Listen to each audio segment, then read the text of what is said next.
moment she and Sophia flipped the shop sign to closed, Bree raced out to join the happy throng. No matter how tired she was, the excitement, the music, the laughter always infused her with the energy to dance and sing long past the witching hour.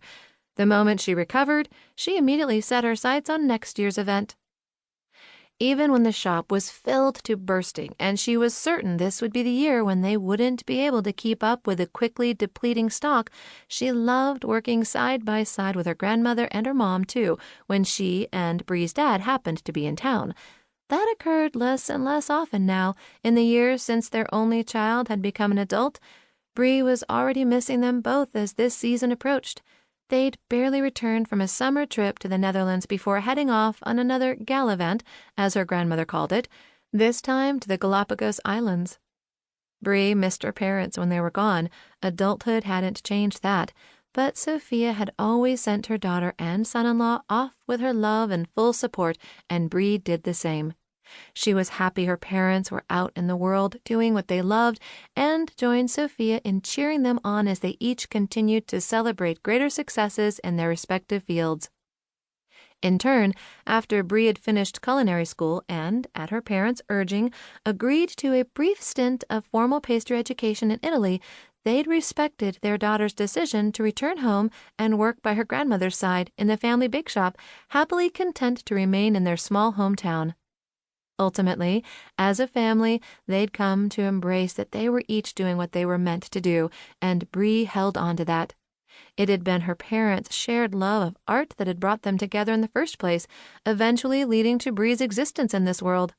Photographer Patrick O'Neill, passing through town while on a magazine assignment, had spied Carolina Bellaluna's watercolors in the local gallery, which had led him to the bake shop one fateful Halloween night. Well, fate might have had a little help from a certain Italian iced cookie, a Bellaluna Italian iced cookie. Bree readily admitted to herself that her fascination with baking went hand in hand with her fascination regarding that other part of the Bellaluna family business, the magical part. Bree worked hard, wanting Sophia to be proud to leave the bake shop to her when the time came, knowing it would be in good, capable hands. Bree also knew that her Nonna couldn't possibly be truly content with that plan until her only granddaughter came into her own, fully realizing that special skill all Bellaluna women were born with.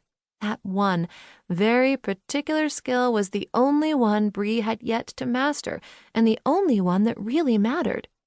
In truth, she wasn't even close. And at 29, she was quite behind the curve compared to the Bellaluna women who had come before her.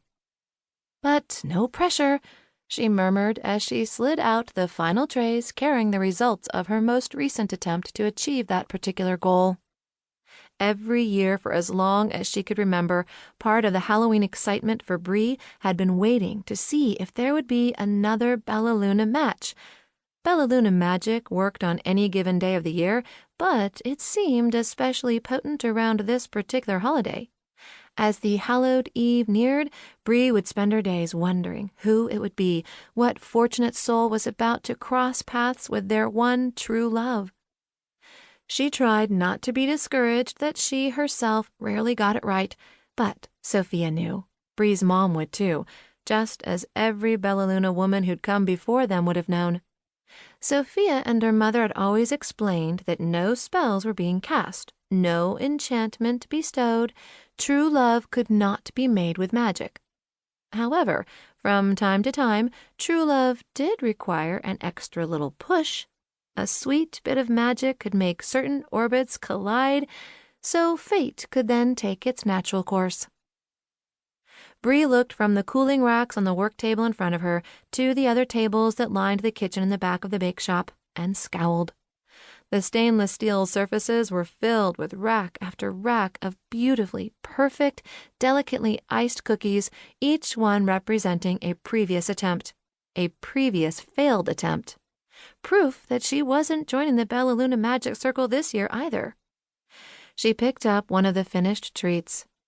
How can something that looks so good taste so bad?